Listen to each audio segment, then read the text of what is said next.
Hey everyone, and welcome to 1.21 Gigawatts. I am Peter, that is Connor, and we talk about movies on this show.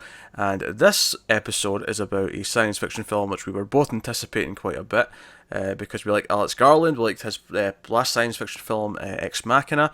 Hopefully this turned out better than Duncan Jones's Mute, which we're also looking forward to because we liked him as, for Moon and Source Code. So hopefully this worked out better. We'll find out in a second when I ask the question.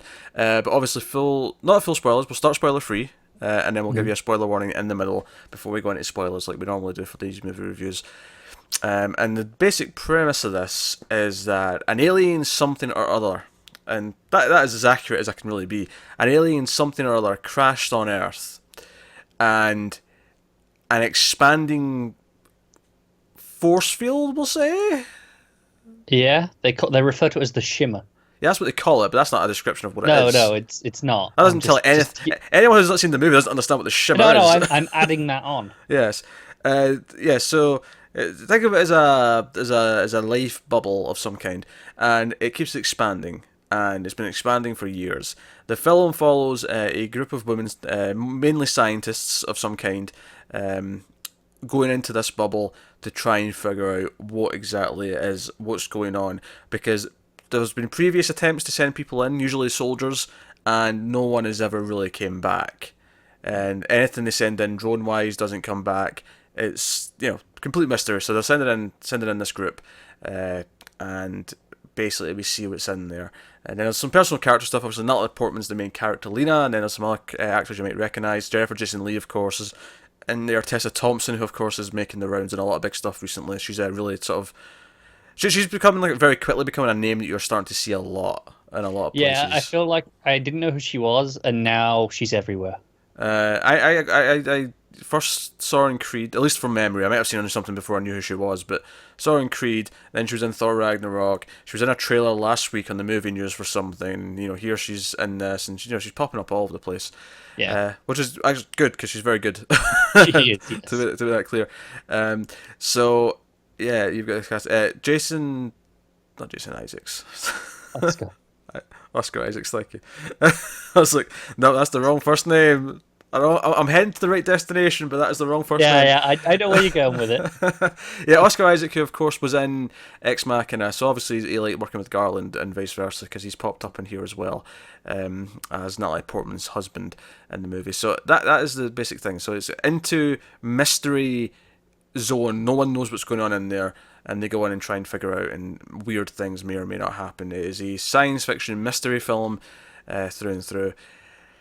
I think before I even ask the question, though, I just want to point out that it will be impossible to talk about this film without bringing up another film by the name of Stalker, which we watched for In Flux. We reviewed it on 1.121 In Flux just a few months ago. It's a Russian film by Andrei Tarkovsky, who did a couple of very philosophical science fiction films. Stalker, which we're going to be referencing a lot. He also did Solaris, was another one which was remade eventually. Because that film, Stalker, was about a group of three men going into what was called the Zone. Not the Shimmer, the Zone. And looking for the centre, because there was a room in which you could, as rumour sort of dictated that if you got to the centre and got into this room, you could ask for something. And it was about trying to get there, and it was weird, and rules didn't quite apply. This has a lot of the same stuff going on. The centre of this is the lighthouse as opposed to the room. It's making a different point, but the tone and feel is very similar. Yeah, there's definitely a different point at the centre of it, but there's a lot of thematic things. There's a lot of, I don't want to quite say imagery, because Stalker did a lot of it with just, making you think about it, rather than showing you this shows stuff. A lot more than Stalker did. So I think it's going to be impossible to talk about this, especially having seen Stalker so recently, without sort of comparing how they both handled similar things. It's funny, because I want to say it's Stalker combined with another famous film, but I don't want to say what that is just yet until we're in the spoiler zone. I've got an instant guess. We'll find out later. Yeah, I think you might do. I think it's relatively clear, but just because it's not it's not spoiler-free territory to say what Yeah, movie it's not. that is. It's not. No, this is full spoilers to talk about that. But I think I've got a guess. I never thought about that, but I think as soon as you said that, I think I've got a guess as to what you might be meaning. Yeah. So yeah. So I shall ask the question. Connor, did you enjoy Oh, Annihilation? yes, I loved it. I was so into this. I liked it a lot, a lot, a lot. I do have some nitpicks. Oh yeah, yeah. I don't think it's perfect. I have some things to, and honestly, I think the biggest criticism is that I just watched Stalker and loved that a couple months ago, and this is treading a lot of the same territory. And I think that actually does impact on this just a little bit negatively, just a little bit. No, I agree because this is a very. I don't think it's quite as good as Stalker. It's not. Yeah, that's the truth. Yeah, it's not quite as good as Stalker. And I think the reason why I don't think it's quite as good as Stalker is there's some stuff in this that is absolutely goddamn beautiful, and it's like mind blowing kind of visuals and stuff. But there's also some times where I'm like, they're showing too much here, and the CG is really obviously CG, and it's kind of just it's takes you at the moment just a touch. Yeah, it takes you at the moment, but I think more specifically, it takes you away from I'm in a really heady like philosophical film, and it puts you in I'm in a big budget movie with with CGI. You know, there's a moment, there's a few moments where I'm like, I'm watching a CGI green screen shot, and it takes me out of and obviously Stalker had an advantage here because Stalker didn't show anything at all. It was all just theories and ideas and presenting it to the audience, and then letting the fact that you're not seeing anything really go nuts in your head. Your imagination runs wild. And because of that, there was some things in this movie, some things that were so mind-blowing what they were showing us, that it was like, okay, yeah, no, they're nailing this moment. But then there was other moments where I'm like, I kind of wish they just left this to the imagination. There was a few times where I agree with that, yeah. And that is the biggest criticism I have of this film. And it doesn't lower it too much, but it's definitely the biggest thing I was thinking about negatively as I was watching it. Yeah, no, I agree with that. It's not a whole lot. It's maybe a handful of moments, but very specific moments where I go, no, I shouldn't have seen this. This moment would have been better. Maybe if the CG was better, I wouldn't be complaining. But as it is, and I'm seeing it, and I'm noticing it's clearly CG, and it looks off slightly. That's the problem. Yeah, because then it doesn't. Because it feels like it doesn't belong in the art house movie that I'm otherwise watching. Pretty much. It just doesn't jive with the rest of it. It kind of breaks the mood. Yeah. Which I think I'd say more than takes you out of it, because I don't think it's necessarily bad enough that you're going, this takes me out of the story. It just breaks the mood and the tone that the film's when I say takes me out of it, I mean like I'm noticing it, so I'm thinking about the effect rather than being completely in the moment. Yeah, no. So that'd be the biggest criticism I'd have of the film. But otherwise, and I think maybe my other criticism would maybe be, I do think, just compared to Ex Machina, Garland's other film, is I think it maybe doesn't start quite as running as that one does. I feel like the opening it takes of this, a little while, yeah. Yeah, I think the opening of this, cause obviously there's a bit of build up before they go into the shimmer. I think the build up to it is a little bit hit or miss, just in terms of the pacing, just in terms of grabbing my attention. I think that does lead to my only other real complaint is I don't know how much the framing device adds. Okay, yeah, because you open the film, and I guess this isn't a spoiler because it's in the trailer and it is the opening of the film, but we see that Natalie Portman's character Lena has survived, and she's essentially being debriefed afterwards by Benedict Wong in a hazmat suit, because she's in quarantine, no one wants to touch her. Everyone's like... Pretty understandably. And it's kind of her telling the story, and it's cutting back and forth. Here's the thing. Do I think the style of how it's presented adds anything to the film? I don't. However, I actually think there's so much information that was necessary to actually get the themes of the film that I think it needed to be there for exposition. That's fair. It's in this weird case where I don't think it's necessary. I don't think it's a framing device that adds to the film, but without what's in that framing device, you lose a lot of necessary information. No, I agree, which is why I'm torn on it, because at the same time I'm going, okay, so I know Natalie Portman comes out of this. It is somewhere or another, she is back in this lab at the end of the movie. And, that's in my head as I'm watching the rest of it unfold. And I don't know if that's necessarily a good thing for this movie. Yeah. I don't know. Yeah, it's questionable. There's also some sort of flashbacks here or there as well. And those work fine. And again, they give some more context for the character, and again, the themes of the movie are kind of very relevant to that. Yeah. I think that's fair. The funny thing is though, is I actually think the opening like scene with like her in the lab, answering questions. I love that one probably the most out of all of them because it does set up this mystery of like, oh, what's going on. It's when it cuts to, oh no, she's a teacher and she's teaching biology to people, and she's talking about cells, and obviously the cell stuff's very important in terms of the themes of the film. But it was when it cut to that, I was like, okay, right, so we're slowing right back down to this, and I almost wonder would it have been worth like just starting in the shimmer and having some more flashbacks, some of the stuff in the first chunk, just having that be more flashbacks at some point. I think it might have been because we get some flashbacks interspersed throughout anyway. Yeah, we do. Yeah. So I don't think you'd have even noticed. I think it would have just kind of flowed along with those. Yeah. I think potentially, yeah. So those would be complaints. Onto the positives. It's goddamn beautiful 90% of the time. Yeah. Right, there's 10% where some of the CG flounders, or maybe the visual idea itself is maybe just a little bit too silly for it to work. Yeah, that's fair. But most of the time, it's just breathtakingly gorgeous. And then I like the music a lot. The music actually I think gets better as it goes because as it gets more sort of vague and ethereal. And when I say that, I mean I'm talking about the movie itself, not the music. The music adds to it more because the music's playing off that, and it's it's the same composers, Ben Salisbury and Jeff Barrow, I think are the names, who did Ex Machina with him as well. Not surprising. This one's a bit more showy, I thought. This one was more... they've done a bunch of stuff. They did ironically, they did that Black Mirror episode that we really hated in season 3. Oh, right, okay. Yeah. Season 3, I was like, okay. I thought you were going to say season 4. I was going to go, there's a couple in there. No, the one in season 3. Yeah, the one in season 3. Okay, that's interesting. I think, because there's a good chunk of the sort of third act that is actually silent other than the music. It plays almost as a silent film. And the music's working wonderfully with the bizarre visuals to kind of make it something. There's some beautifully choreographed sequences to their music. Yeah. I think what's really important, I think, to sort of specify here is that this is definitely a thinking person's science fiction film. And what I mean by that is if you're going for a sci-fi action movie where everything has a neat bow at the end and everything's wrapped up and you understood completely what just happened, this ain't for you. You're going to hate it. Oh, absolutely. This is one of the... I sat and just till the end of the credits, just sitting there, just staring, thinking. It's rare that I do that.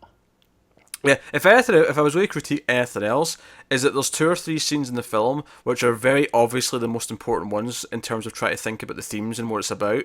It's almost just too in your face. 2 or 3 scenes. Conversation about cells, a conversation about God here, and a conversation about psychiatry here, and they're all clearly the 3 scenes, the 3 conversations that you're going to be piecing together what this film means. So. Yeah, maybe they could have been a bit more subtle. I'm not even sure if that is a critique or if it's just something that you notice. Because again, this is something where we watch these types of films and we're looking for the themes. Yeah. So when they just give you them, is that a critique? Maybe it is. Maybe it is that it's just too expository almost. It's like it's exposition of your thesis in the film. Yeah, it's not exposition of any. Like usually exposition is information you need to know because of plot reasons. This is thematic exposition, I guess. Yeah, which I guess makes it just a little bit... It just feels a little bit clunkier than maybe it could. Just a little bit clunkier. Because I think the film, at its best, is in the second half where a lot of the talking stops and it becomes very silent. That is when... Because I think up until that point, I was enjoying it, I was liking it. I don't think it went into great territory until the final 30-40 minutes. No, that's fair. I think as well, it has a very similar thing to Ex Machina, in where... There's a point where it shifts into a pseudo horror movie. Yeah. Like it's not an all out horror movie, but it's like okay, it's bringing in these horror elements to what it's doing, and it was the same thing in Ex Machina where it flicks and does that there, and it's the same here. It's a little bit more of a subtle shift here. But for the record though, it's not like say Sunshine where it's a hard left into horror. It's more natural because of where the story's going. Yeah, it's not a critique. I loved it in Ex Machina. It kind of brings in these elements and it kind of shifts where we are, but in a very natural way. No, the reason why I bring that up though, because it's something that people will complain about when like a third act goes into a different genre that maybe feels unnatural versus where it was going. I think the horror in this and Ex Machina are both natural evolutions of what was already there in the first parts of the film. They're established as potential ideas, I guess. But yeah, so it's very pretty. It's very ethereal. A lot of stuff to think about. Yeah, and then of course the ending is definitely one that sort of leaves you sitting there thinking about what that was. It's nice and ambiguous. You're nice like, and ambiguous. Okay. I do. I mean, I think once we actually start talking about what we think it means and what we think the movie's getting at, we'll have a clearer idea in this. I think both this and Ex Machina, I feel like he has a very specific style of vagueness, does Alex Garland, where he'll present the ideas, but he doesn't necessarily make a final point about them. Because I think Ex Machina is in the same way, where ultimately the point is kind of unclear. You get what he's saying with everything that he's presenting. It's kind of up to you to decide, isn't it? Yeah.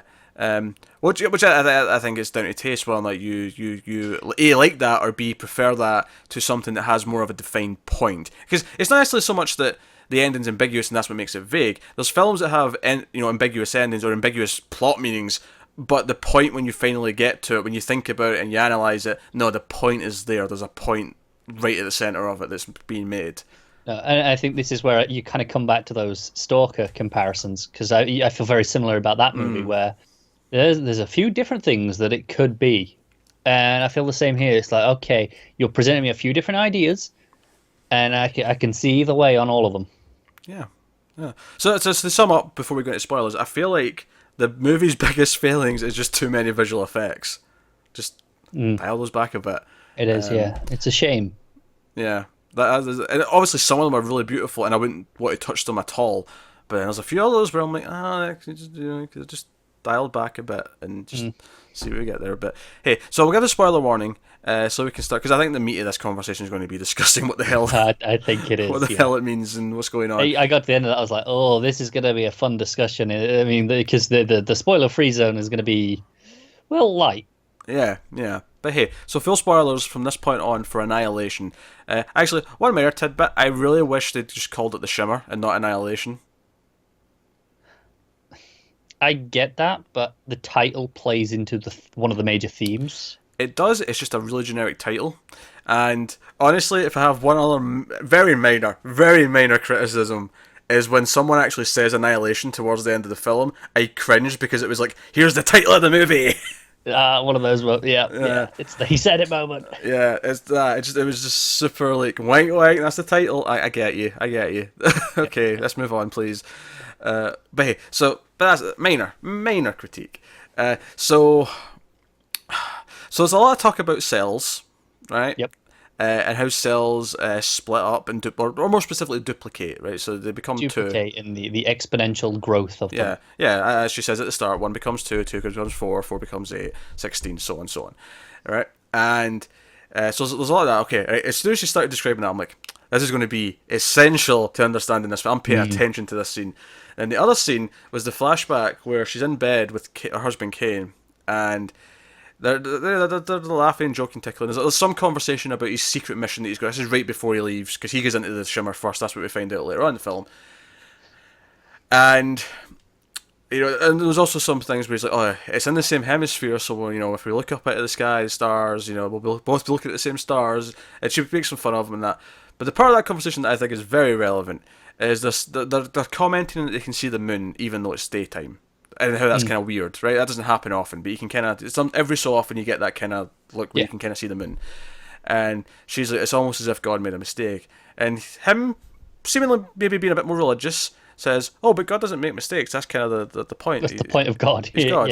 Yeah. It's like, but it does. And she kind of explains that because of the way cells are, they're actually immortal. Like, the fact that that life ages and dies is actually kind of a genetic mistake, almost. Like, people see it as a natural thing that happens, but scientifically, looking at it and looking at the rules is actually kind of a flub.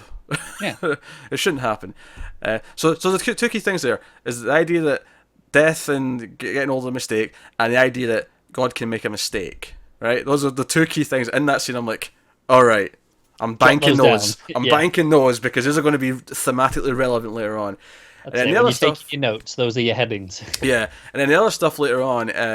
One was in a scene with the psychiatrist character, Jennifer Jason Leigh's character, Dr. Ventress, uh, where she's talking about the difference between suicidal and self-destructive. Like, because she's like theorizing, did he come out here to commit suicide? Was this essentially a suicide mission? So that's why he came in, and she's saying, well, no, most people don't actually commit suicide, but almost everyone self-destructs in some way. Whether it's you not even by making a choice, but you somehow sabotage the good job you have, the marriage you have, this, the that, whatever. Maybe it's a bigger thing, and obviously the implication there more directly is that he knew his marriage wasn't quite right, and we know from later on it's not as well because she's having an affair with someone, and subconsciously that led to him sort of making this choice to go on this mission because life isn't as perfect as it should be at home, so he goes in, right? So the idea of self-destructing, and then the other thing she also says, because they're mutating, that's a big theme of the film, is that everything in the shimmer, like animals are sort of combining. We get like a crocodile that's got like shark teeth inside it. We've got all these different kinds of flowers growing off the same stem. Yeah, of course there's we'll call it the bear, but it's definitely got the body of a bear, but the head's very different, and it's got like it's a bear. I'm sure if I could freeze frame it and actually sort of look at it, I could maybe like decide, okay, this is the other animals that are kind of. You probably could, yeah. Jumping into this, I'm sure the extras later on will have a nice. Reddit's already done it. Yeah, they'll have a nice breakdown of all the animals that went into this thing, and she's like, "Oh, we're mutating as well," because Tessa Thompson's character talks a lot about how it's like a prism, everything's like sort of refracting in, and that includes all of our DNA. Everything's kind of like, because at one point they see like flowers that are growing out in the shape as human beings, like they have like heads, arms, and legs, but it's just flowers, making these shapes. And she and Ventress says, "Oh well, I need to get to the lighthouse before too long because I want to be still me when I get there. I don't want to be a new version by the time I get there." And interestingly, nicely plays off of a scene from earlier on where one of the other characters, what was her name, Shepherd, who talks. She's kind of opening up to Lena a little bit, and she's talking about how everyone here is kind of broken in some way. They all lost someone or something or whatever, and she mentions her daughter, and this is kind of like almost a mask, not just for her daughter, but for who she used to be. And I'm like, okay, so we're mutating, but obviously we've had another character also reference to the fact that even just natural changes in her life have made her different than what she used to be. So this film, if nothing else, is about going through changes. At the very least. Change, evolution, and ultimately death and rebirth.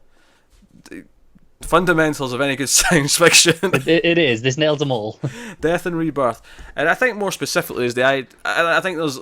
Obviously guilt's a big theme of the movie because Natalie Portman feels guilty because she drove her husband into the Shimmer where he went through this horror show of events. Yeah. And so that's the thing. And then I also think the idea of duplication and the idea of having new relationships formed on the basis of old ones and going from there is a big thing in the movie.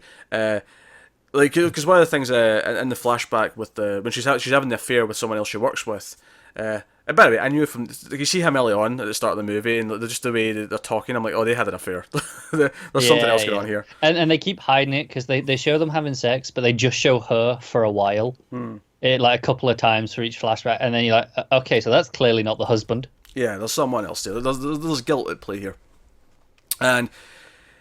At one point when they're talking, she's like, "Oh, this was a mistake. This is not happening again." She implies it's been on for a while, though. Like, this is something that's been going for a while.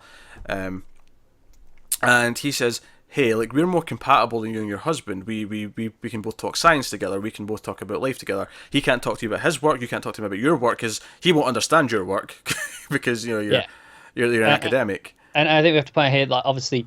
She met her husband in the military, in the army, but which is where she was before, and then she changed and evolved and became this teacher, this professor. She became someone else, and now she's not necessarily compatible with the husband anymore. Exactly. And he's making some, pretty brutal points, and obviously she rebuttals with, "But what about your wife?" To which he doesn't have much of an answer to. That's a fair point. It's a fair point in return. And maybe that's kind of part of the point of the film, is acknowledging that you've changed and that things aren't the same anymore. Like, she shouldn't be married to Oscar Isaac anymore because they should have acknowledged that we're kind of clinging to something that's not really there anymore. Definitely. He's still the same man that they were when they got married, but because he's still clearly a military man. Mm-hmm. But she's not the same woman that she was then. Yeah, so we're dealing with those themes. We're dealing with those things. We've not even got to the big sci-fi stuff yet. No, these are these are just the human elements. Yeah. So obviously we have some big standout moments. We mentioned the crocodile. We reveal, of course, and I like how we didn't know she was in the army before. Not really, because when the crocodile thing comes up, and it's like, and the others aren't like soldiers, like they've got guns because they thought they might need them, but they're obviously not very good with them. Panicky, and she like just grabs a gun, she gets down on one knee, and she's got the stance, and she like takes the alligator out or the crocodile out, right? And it's like, later on, so it's like, well, you shoot pretty well. It's like, oh, I was in the military, it's fine. Yeah. But you get that as soon as she goes down that knee and she shoots, you're like, she knows what she's doing. Yeah, she's done this before. She's trained in this. And so that was like a thing.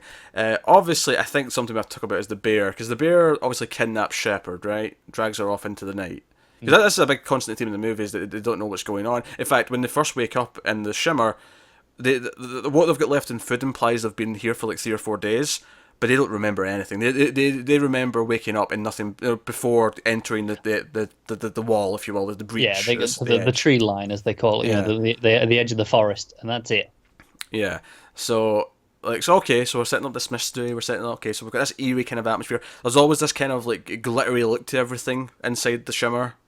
Yeah, very bright. Lot of just I don't want to say lens flares, but lots of like just glistening and bloom and that kind of thing. It's shimmery, isn't it? Shimmery. Okay, I was avoiding it. Yeah, I know you don't want to use that word, but it's the apt descriptor here.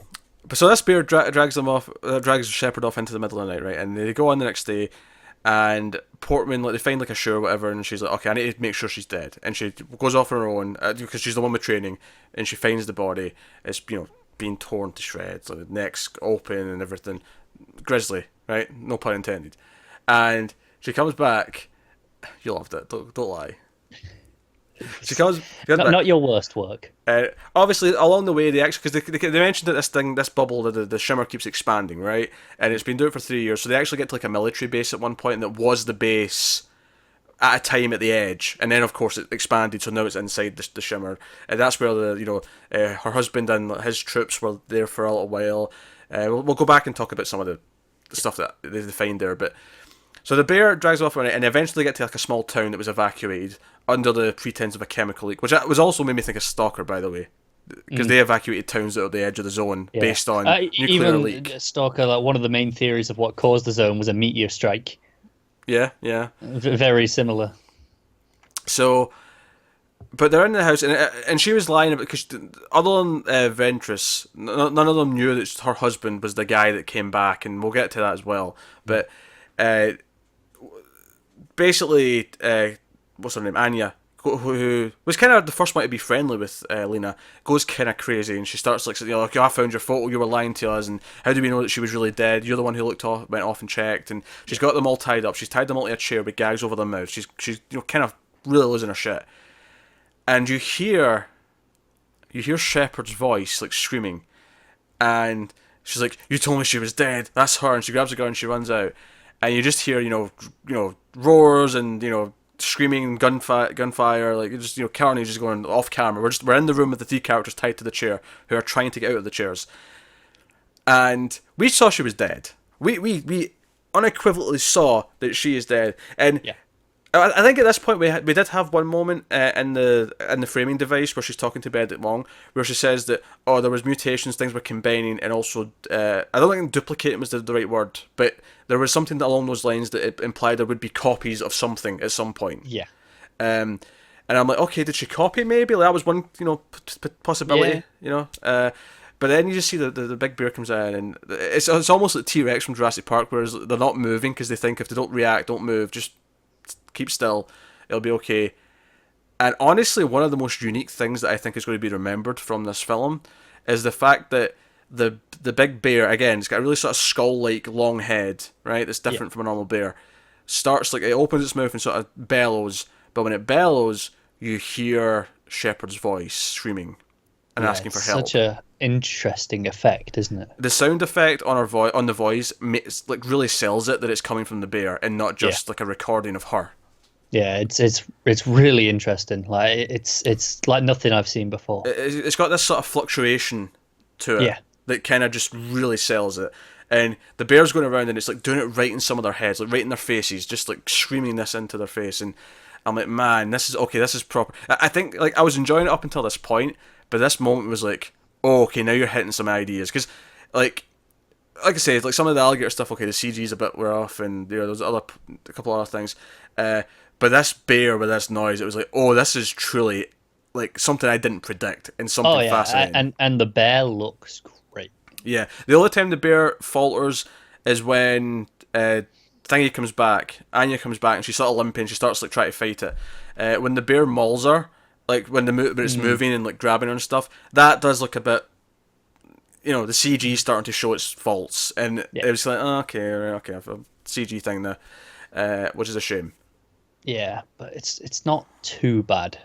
I also like how the bear dies. Like it's I think it's what's her face, Josie, Tessa Thompson's character, who is arguably the most the least like sort of confident one. She's the one who's the most scared, seemingly most of the Yeah, time. yeah. She's very subdued. She like grabs one of the guns and just like point blank at the side of its head, just unloads the clip into it, and you just see the side of the head like exploding in blood and like blood coming out. So good. That looks great. That looked Yeah. fantastic. It's when I saw in an interview before that the VFX people, they had a name for the bear when they were referring to Right. it, and I can't remember the exact name, but the story of it was just enough anyway. It's so Paddington Bear was named after Paddington Station in London, this old Victorian, very classic station. Sure, yes. So they named it after some really shitty East End London station. It was like, yeah, that's the one. It's just that was this, the joke. Okay. this mess of a station. It is this mess of a bear. All right, interesting. But no, so I think the bear stuff in this bear scene with it walking around the room with them tied to the chair, screaming out with her voice, I feel like that is going to be one of the most memorable scenes of the film. Yeah, that and then the stuff in the lighthouse. Yeah, the lighthouse at the end obviously is the stuff that's really going to go. Well, I guess we'll dive back to Oscar Isaac and the fact that he shows up at the start of the movie, or near the start of the movie. He shows up in the house.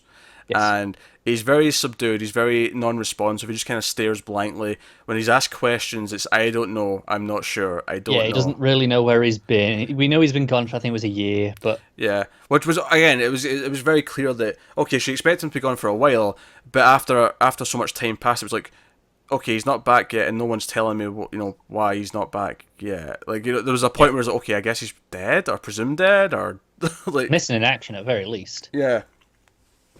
And at first, it's like she thinks he's just being like, it's classified. He can't tell her anything.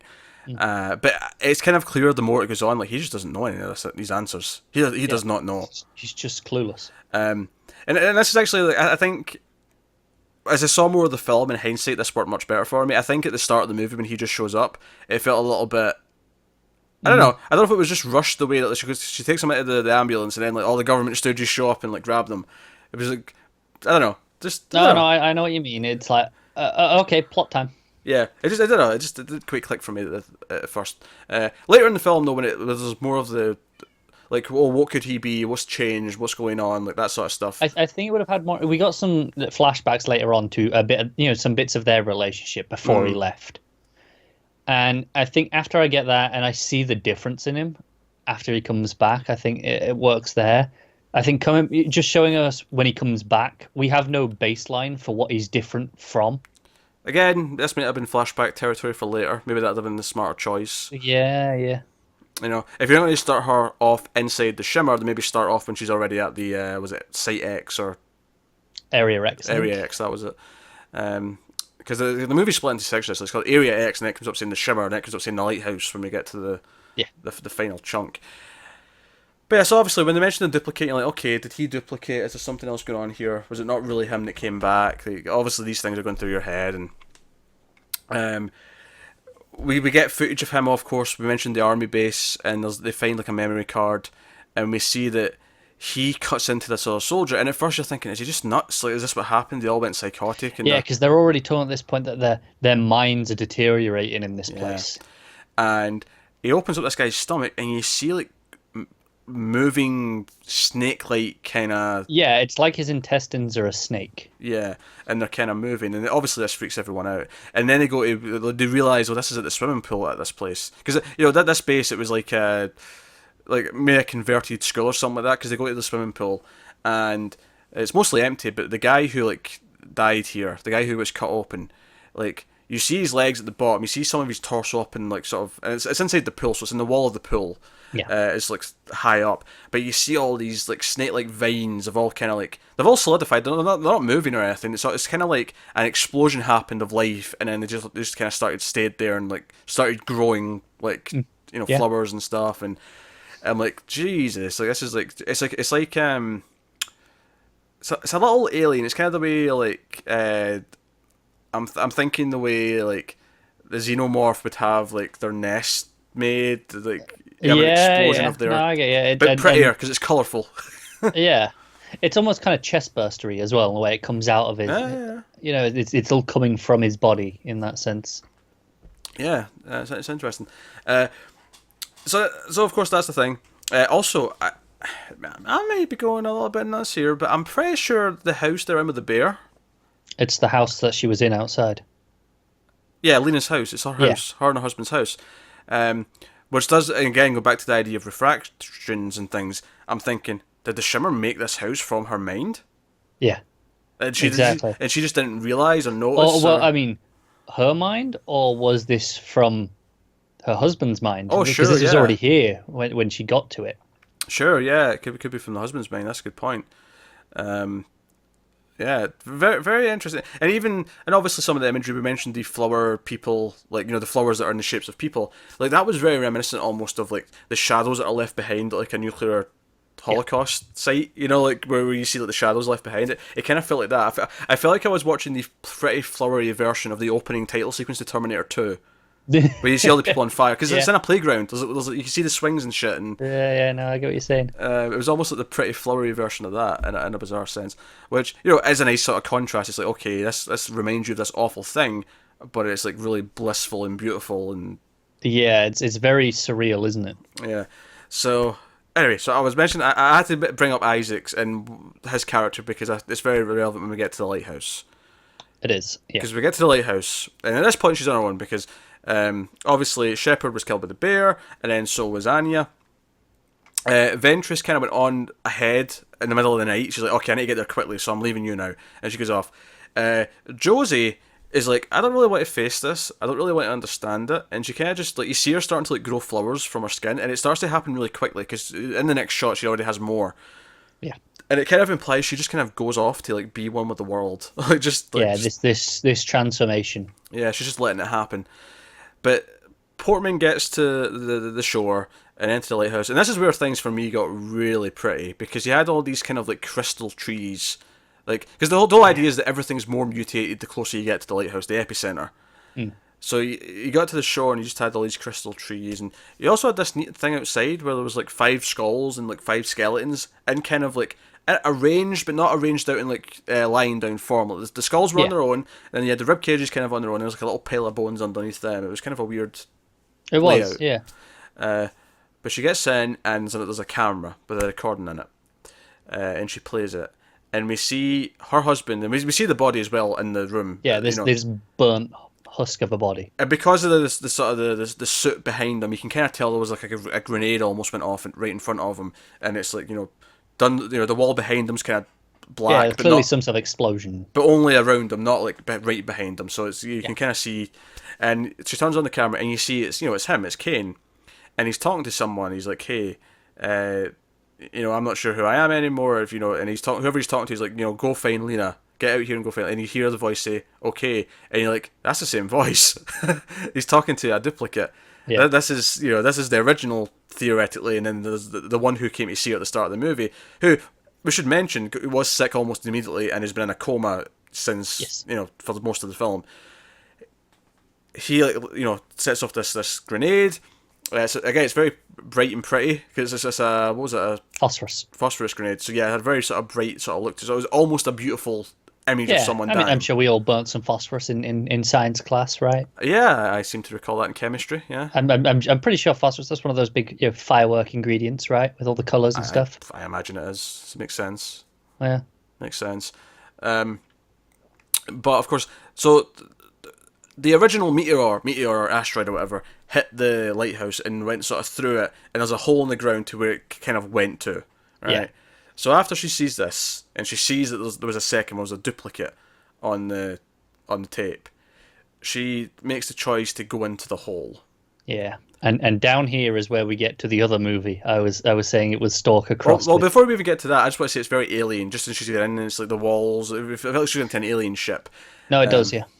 And of course, Dr. Ventress is down there, and she is, babbling. Yeah, she's just. It sounds like nonsense to her at this point.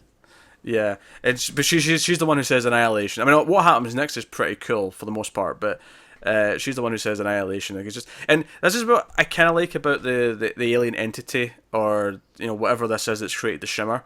I kind of like that it's not actually malicious. It just is. It's just a bio thing that's just, it's a force of nature and nothing else. It's something we do get to at the end when we're back in the present day, in the lab with Benedict Wong, and he says, "What does it want?" And Lena says, "It only wants anything. It's just there. It just exists. It's not trying to take over the world or change everything. It's just doing what it does. It's no different to an animal eats another animal. Yeah, because it does. That's just how it lives. Yeah, exactly. So, but she after she says Annihilation, she starts light starts pouring out of her mouth. I thought this was a little bit stupid at the start of it.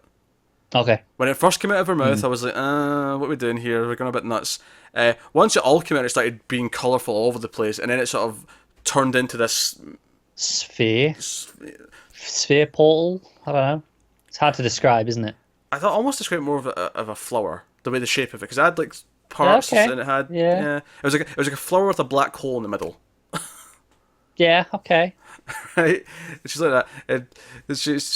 But what this obviously leads to is this being is formed from it. This we'll call it the mirror, right? Yeah. This is when she touches it, and it's essentially kind of not black. It's more like a dark marble color, because it's like very dark. But there's bits of color kind of like in there, and I nail him a can because he scratched at the door and it's very distracting.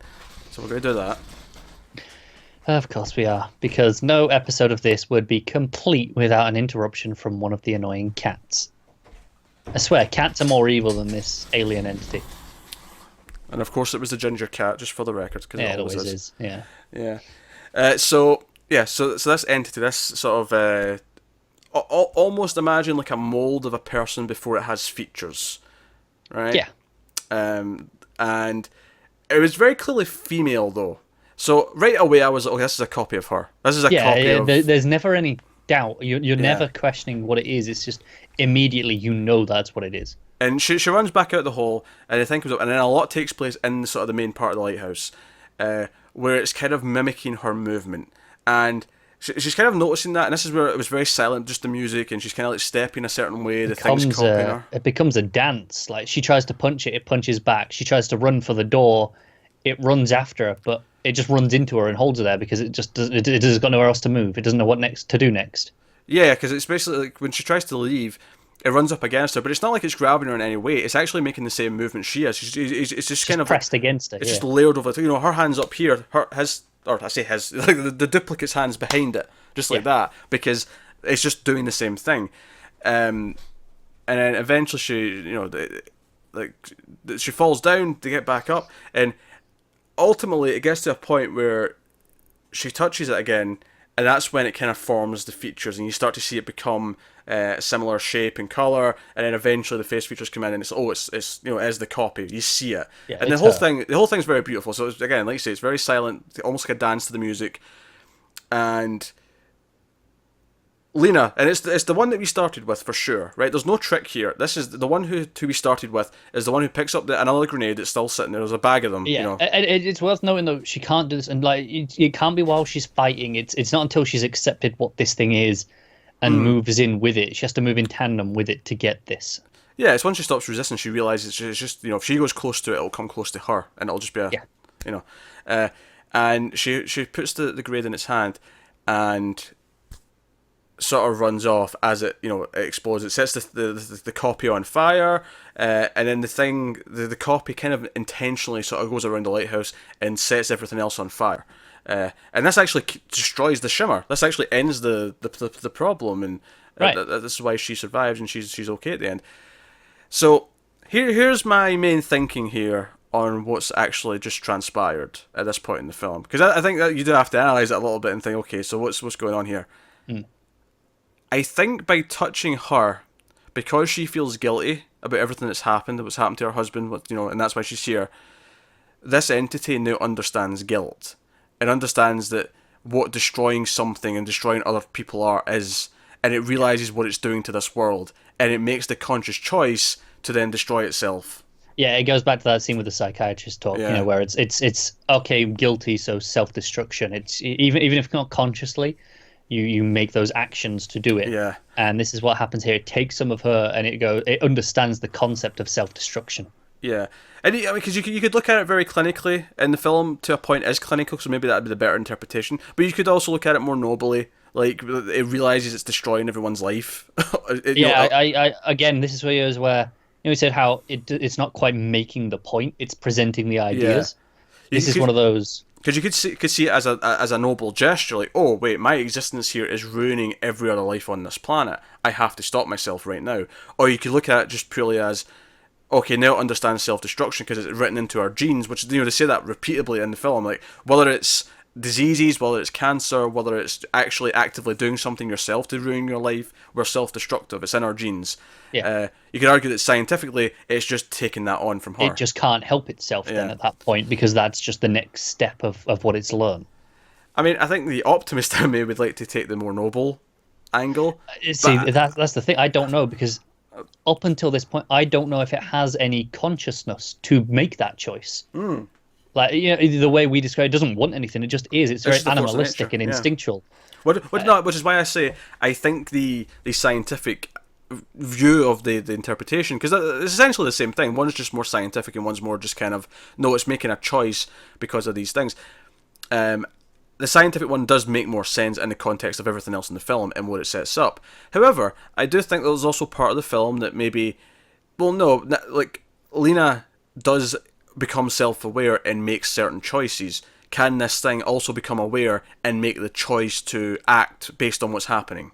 Right, that's the question, is did this have a consciousness before? Did it get one when it absorbed her DNA? Or does it still not have one, and it's just an instinctive thing that it does at the end?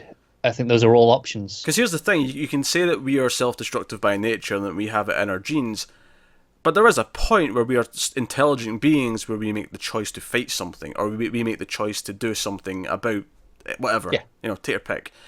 And I have to wonder that if it's already, let's say it's been absorbing and duplicating people over the past couple of years, it's been here. It's been here for 3 years. They mentioned that at some point.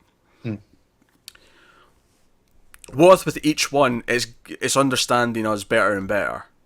Absolutely. It's absorbing more and more, and that's why Oscar Isaac's duplicate is kind of different and weird. It's not quite there, right? And obviously we'll get to the end in a minute. But if Natalie Portman is different after she came out of here, it seems to be a better version of her than what he was to him, if that makes sense. Right? Yeah. Because this is the thing. The one that survives is definitely not the duplicate. It's definitely the original. In terms of the physical body, it's definitely the right one. But of course, the ending implies, much like the doctor said earlier on, that will we be the same version of ourselves when we get to the end? And it definitely implies that she isn't quite the same as she was when she started. Right, and I think this is a case of, even before we get to the lighthouse, all of them are taking on different attributes. All of the women are doing these odd things. They're physical manifestation. We have the bear, the flowers. It stands to reason that Lena was infected. I guess that would be an appropriate word, along the way at some point. Yeah. I don't even know if infected is the right word. It's more I don't know. It's more like just merging would be maybe the better word. Sure. It's hard to get the terminology, I'll be honest. But you know, is that the final scene when she goes to see Isaac, who's woken up when the Shimmer died? He woke up. He stopped being sick. Yeah. Which is interesting because it's like, okay, it stopped being it realized it was being destructive and stopped itself from being further destructive, and that's kind of what saved its duplicate. Like the life that it already created could now live because it stopped itself from continuing to destroy things. Yeah, I think it's worth looking at. His name is Cain. Of course, yeah. And of course, to go biblical, Cain and Abel. The whole idea there was Cain killed his brother so that he would have everything for himself. And I think this is he killed literally his brother as the duplicate, and he takes on that life. He gets all of that and more because it seems like he may have a better relationship with Lena after this. Yeah, but isn't even that like in science as well? The idea of the idea of like things always becoming something else. Like, you always go back to the earth and become more things like that. The idea that here it's just like a weird, I say, biblical interpretation of just that rebirth. Well, yeah. The idea, it's that famous quote. We're all stardust. The same stuff that is in the stars is in us. It's all that same thing. But that is the biblical analogy here because which I think is intentional by the choice of the name. But I think there's something interesting here. If you read what it was doing before as destructive, and it makes the choice to stop doing that, that's what lets its embodiment, which is the Isaac's duplicate, the Cain duplicate, live. I think there's something to be said there. It chooses to focus in almost. It's almost like it was spreading. It was spread too thin, and Cain was dying for as much as it seemed anyway.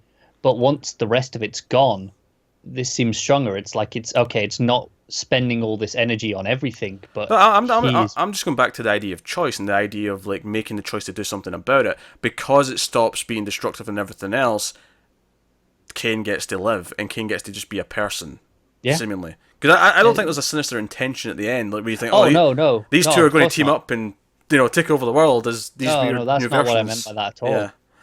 Yeah, I didn't think you were. I was just saying, like, I don't think there was any sort of implication of that at the end. It doesn't play it like that at all. It plays it as a very touching, emotional reunion. Well, it's a little bit cold.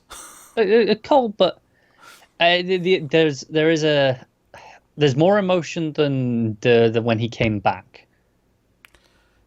Yes. He's still not really sure who he is, or like but he's learning. He's still like, okay, I think I'm Cain, but like I'm not sure.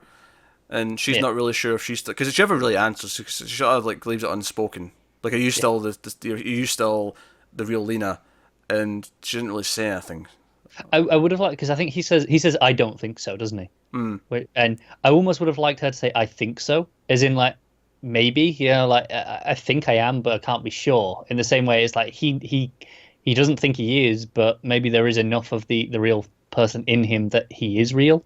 Kind of that mirror image of each other. Yeah.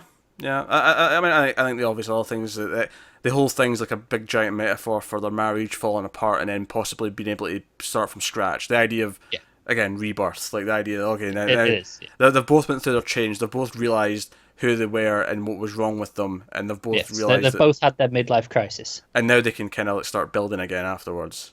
Pretty much. But but that's probably the least interesting stuff about like the ideas for me. I think the idea of the entity, if whatever you want to call it, making the choice or scientifically just now being infected with human DNA, whatever one you want to go with, to then end that was the destruction of it. That was the solution to ending it. Because because at the start of the movie I was wondering, like, is this going to end really bleak where there's nothing to do to stop this? This is just going to consume everything. Because in that context throughout the film I was thinking, okay, so what does it represent if it does never get stopped? If it's just going to consume everyone? Is it just as simple as this is death almost, essentially? Oh no! Again, going to there's a meaning beyond just this is death. Like, does it represent the idea that we are destructive and it's just going to consume us all and it's going to be the end of us? But then there's also that interesting point in the film where someone says, no, it's not actually, I think it's Portman's character actually, to bed it wrong. She says, no, it's not destroying everything, it's just changing everything. Right, and I think that's worth noting that even after it self-destructs at the end, the Shimmer is gone. It still lives on through Isaac in some way, through Portman. It clearly, it still exists in a different form. It's changed, but it's not gone. Not entirely. Yeah, so No, I think there's a lot of interesting things to theorize. I'm curious how it plays on a second watch. I'm curious to see, um, like, will the opening that I thought was maybe just a bit clunkier than the rest, like how will that play before we get to the really pretty sort of and stuff. It's I funny. can see it going two ways. One, I can feel like it'll be even slower because I know what I'm waiting for. Yeah. Or alternatively, I'll let it slide more. And there'll be maybe more deeper meaning in it. Actually, one thing we mentioned that they go past the tree line and then they just sort of wake up like 3 days later, not realizing what's happened in the last 2 days. Now, I know the whole idea with us not seeing any of that is that we don't know, like them, what was happened once they crossed the tree line. I did think it was a bit strange, and maybe this is because I've got Stalker in the mind, and some of my big memories of that are them first coming into the zone and like just the like what is this place? The entrance, the bewilderment. The way that it slowly kind of becomes what it is. Yeah, here it's kind of weird that they just wake up and they're already there. There's almost not that moment of like, oh, this is so weird. It looks so pretty. Like the characters almost don't react to what it's like because we miss all that part. Yeah, no, I get you. And I just thought it was a bit strange in the moment. I think it is particularly interesting. As much as they say, oh, they've only used a few days worth of rations. We know that they're in there for, I think it was 4 months, but they thought it was a few days, maybe a couple of weeks. Yeah. So how long was that section that we missed? We don't know. Yeah, maybe it implies that whatever was changing in their bodies, there was a process during that time that they don't remember. That was a long time. That's the thing. I think they were changed from the moment that we see them wake up. That process has already happened. We're just the bit that we actually see is just the ending of that journey. Yeah, I don't have anything Which else to. I guess to go on to the metaphor of that is the idea that change is often personal. You're the one who you change to yourself first often, and then it's only slowly that the other people will notice the change in you. It's this idea of to society you will often people will present that they're still the same person, or even though they're changing their tastes, for example. It's simple as that. But they will still, to fit in with society. They'll, their friends, whatever. They'll stay the same. I don't know, because I mean, like they don't know they've changed either at this point. No, they don't. No, but I think the idea is very personal. That's the thing. It's hidden from even us. No, but it's hidden from them too. They don't even know it they've is. changed. It is. Yeah. So I'm just not sure how much that analogy works for me. Well, I mean, it's hidden from them consciously, sure, but the entity that's now presumably inside them changing them, that's aware of it, and that's part of them at this point. So on some level they're aware of that. No, I'm not following this line of thinking. Okay. It makes sense in my mind. It's not working for me. Because to me, like, if it's more personal, then if we're along with Portman's journey, we should feel it be knowing what she's knowing. We should be feeling what she's feeling for the most part. And when she wakes up, it's not like she's just confused. She's like, okay, why everyone stays? We're disorientated. We don't know what's going on. That's what she feels like. That's what we feel like. Almost to a fault. Like I say, it's kind of weird that we don't get that moment of bewilderment. It is almost jarring for a moment because obviously we cut to black and come into it. Yeah, but hey, so no, obviously it's a film with a lot of things to sort of break down and think about, and what does this mean? I think it's not as super philosophical as Stalker is. No. It's a little bit colder than that is, bizarrely.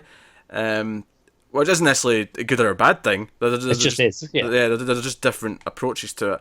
I think Stalker is the better film. One, I think it's despite the fact that it's like 40 minutes longer, I think it's a tighter film because it feels like there's no clunkiness to it. There's no potentially wasted moments. Yeah, and everything gets you thinking, and it makes you really think about everything it's doing. Whereas a lot of the stuff in this, it does over-explain things at times. It does force-feed you a few of the ideas and elements, and at times it does show you a bit too much, and that too much sometimes translates to some CGI that's kind of obvious. And then other times it shows you some beautiful visuals, and then to actually I found a very 2001 Space Odyssey in its ideology, the way it's rebirth and the visual elements of it towards the end. Yeah, absolutely. And that was my favourite stuff. That was by far my favourite part, because I think at that point it's separated from me thinking about Stalker, and of course you were thinking about Under the Skin. I don't think you've actually said that, right? No. You ever, Is actually, there, yeah. you ever actually brought up that was the other movie we're thinking about, No. but that was the one I guessed. I'm Yeah. glad I'm right. But yeah, and I do almost think it's funny because if you go back to the idea that whether it's purely science or a personal choice, if you compare it to Under the Skin, then you're thinking personal choice almost because that was in that film. It was the idea of Yeah. learning to make human choices and whatnot. But once you're in that room at the bottom of the lighthouse, that's kind of what it feels like. Even if there's no conscious choice, it's kind of you're not sure. Oh, absolutely, absolutely. I'm just saying if you compare it to Under the Skin, Yeah. that film's about sympathizing with humanity. It is, yes. So and it's and almost that mimic dance moment we talked about where it's like mimicking her movements. It's almost like it's learning to be human by watching her. It is. So- It's very much going through that process. But it's just it's such a surreal, beautiful moment. That. Yeah. So no, it's very good. And I guess we're getting to the point now where we're going to rate it and wrap up. So what would you give this out of 10? Oh, I don't know. It's going to be high, obviously. It's either a very high 8.5 or maybe it's getting the 9. Because we had a few criticisms, but I don't know how. I'll give it the 9 for now. Mm-hmm. With the conceit that on a rewatch it may go down to an 8.5 depending on that first chunk of the movie. Yeah, I'm going with 8.5. For me, there's no debate in my head. I don't think I can just give it a 9 yet. It may go up on a repeat viewing, of course, if things click a little bit better. A nice little mirror imagery there. Yeah, but the reason, obviously, why it's as high as it is because it's memorable. It's the bear, it's the theorizing, it's the deep ideas. That final 20-30 minutes, all that beautiful stuff and the eerie stuff. But obviously, the criticisms were said. Some of the ideas are presented clunkily. Some of the visual effects and just the fact that it shows too much takes you out of it a little bit. And then the framing device, while it has a lot of very important information, might have worked better somewhere else in the film rather than the actual, cutting back to them in the room with Benedict Wong standing in a suit asking her questions. So there's a few clunky elements, but yeah. So. That is Annihilation. So 8.5 and a 9. So obviously it's still very high marks. Yeah, definitely. Yeah. But hey, so let us know what you thought of the movie. Give us your thoughts and theories and ideas and all that in the comments. Like, subscribe, all the usual stuff. Get us on Twitters at mailed_fuzz for channel updates. If you want to support the channel, head over to patreon.com/mailfuzztv. You can do that over there. There's a link in the description to get there. Otherwise, if I'm going to promote anything, the voting's up for the $5 patrons for all the movie votes. Streams has a vote between 4 movies. Influx has a vote, and then of course there's the one-on-one overload vote between me and Matt for everyone. They're up, ready to be voted for. And of course, go and check out our Stalker review if you haven't already. Check out our Stalker review, which was actually a full-on 90-minute review. I think we spent a long time talking about that. But hey, so no, and I recommend it if you're a fan of watching foreign films and you like the ideas presented here. I think you probably will get something out of Stalker. But there you go. So that's Annihilation. So thank you once again for watching or listening. We always appreciate it. Keep watching movies, guys, and we'll see you next time.